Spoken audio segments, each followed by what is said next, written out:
सूर्य एक बार फिर से बेहद सक्रिय हो उठा है। वहां पर एक भीमकाय सनस्पॉट है जिसका मुंह अब पृथ्वी की तरफ हो रहा है। ए आर 3901 नामक यह सनस्पॉट पहले ही कई सौर ज्वालाएं सौर मंडल में फेंक चुका है। आने वाले कुछ दिनों इससे निकलने वाली सौर ज्वालाएं मतलब सोलर फ्लेयर्स सीधे धरती की ओर आएंगी। इससे आसमान में न सिर्फ रंग बिरंगी रोशनी मतलब ऑरोरा नजर आएगी, बल्कि रेडियो ब्लैकआउट भी हो सकता है। सोलर फ्लेयर्स से निकलने वाली ऊर्जा करोड़ों हाइड्रोजन बमों के बराबर होती है। उनसे धरती पर तकनीकी तबाही देखने को मिल सकती है। नासा के मुताबिक सोमवार को सूर्य से 9M क्लास की सोलर फ्लेयर्स निकली। इनमें से अधिकांश इसी AR3901 सनस्पॉट से आई थी। हालांकि तब धरती उनकी फायरिंग लाइन में नहीं थी, लेकिन अब इस सनस्पॉट के धरती की ओर मुंह करने से चीजें बिगड़ सकती हैं।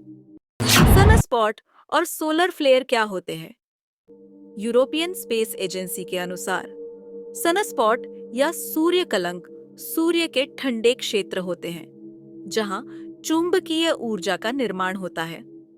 अक्सर विस्फोट से पहले ये सूर्य पर काले धब्बों की तरह नजर आते हैं। इनमें जमा होने वाली ऊर्जा जब अचानक जबरदस्त विस्फोट के साथ बाहर निकलती है तो उसे सौर ज्वाला कहते हैं। सौर ज्वालाएं कुछ ही मिनटों में पदार्थ को करोड़ों डिग्री तक गर्म कर देती हैं और चारों तरफ इलेक्ट्रोमैग्नेटिक रेडिएशन छोड़ती हैं, जिनमें रेडियो तरंगों से लेकर एक्स किरणें और गामा किरणें शामिल होती हैं। वैज्ञानिक सौर ज्वालाओं की उनकी चमक के हिसाब से 5 कैटेगरी में बांटते हैं। ए क्लास की सौर ज्वालाएं सबसे छोटी और कमजोर होती हैं। एम और एक्स क्लास की सोलर फ्लेयर्स सबसे भयानक होती हैं, जिनका असर धरती पर साफ दिखाई देता है।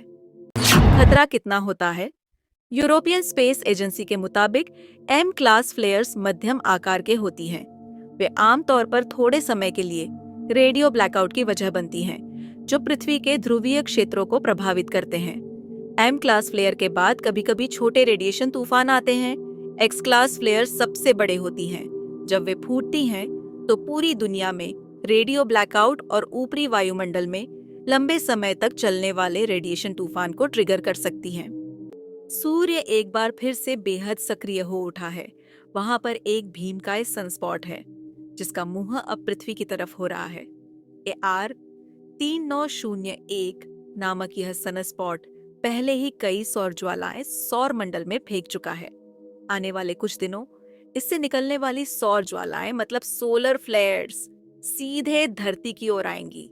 इससे आसमान में न सिर्फ रंग बिरंगी रोशनी मतलब ऑरोरा नजर आएगी, बल्कि रेडियो ब्लैकआउट भी हो सकता है। सोलर फ्लेयर्स से निकलने वाली ऊर्जा करोड़ों हाइड्रोजन बमों के बराबर होती है। उनसे धरती पर तकनीकी तबाही देखने को मिल सकती है। नासा के मुताबिक सोमवार को सूर्य से 9M क्लास की सोलर फ्लेयर्स निकली। इनमें से अधिकांश इसी AR3901 सनस्पॉट से आई थी। हालांकि तब धरती उनकी फायरिंग लाइन में नहीं थी, लेकिन अब इस सनस्पॉट के धरती की ओर मुंह करने से चीजें बिगड़ सकती हैं। सनस्पॉट और सोलर फ्लेयर क्या होते हैं? यूरोपियन स्पेस एजेंसी के अनुसार सनस्पॉट या सूर्य कलंक सूर्य के ठंडे क्षेत्र होते हैं जहां चुंबकीय ऊर्जा का निर्माण होता है। अक्सर विस्फोट से पहले ये सूर्य पर काले धब्बों की तरह नजर आते हैं। इनमें जमा होने वाली ऊर्जा जब अचानक जबरदस्त विस्फोट के साथ बाहर निकलती है तो उसे सौर ज्वाला कहते हैं। सौर ज्वालाएं कुछ ही मिनटों में पदार्थ को करोड़ों डिग्री तक गर्म कर देती हैं और चारों तरफ इलेक्ट्रोमैग्नेटिक रेडिएशन छोड़ती हैं, जिनमें रेडियो तरंगों से लेकर एक्स किरणें और गामा किरणें शामिल होती हैं। वैज्ञानिक सौर ज्वालाओं की उनकी चमक के हिसाब से 5 कैटेगरी में बांटते हैं। ए क्लास की सौर ज्वालाएं सबसे छोटी और कमजोर होती हैं।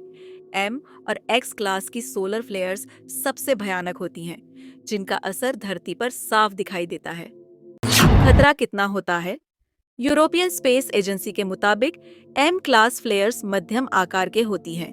वे आमतौर पर थोड़े समय के लिए रेडियो ब्लैकआउट की वजह बनती हैं, जो पृथ्वी के ध्रुवीय क्षेत्रों को प्रभावित करते हैं। एम क्लास फ्लेयर के बाद कभी-कभी छोटे रेडिएशन तूफान आते हैं। एक्स क्लास फ्लेयर सबसे बड़े होती हैं। जब वे फूटती हैं तो पूरी दुनिया में रेडियो ब्लैकआउट और ऊपरी वायुमंडल में लंबे समय तक चलने वाले रेडिएशन तूफान को ट्रिगर कर सकती हैं।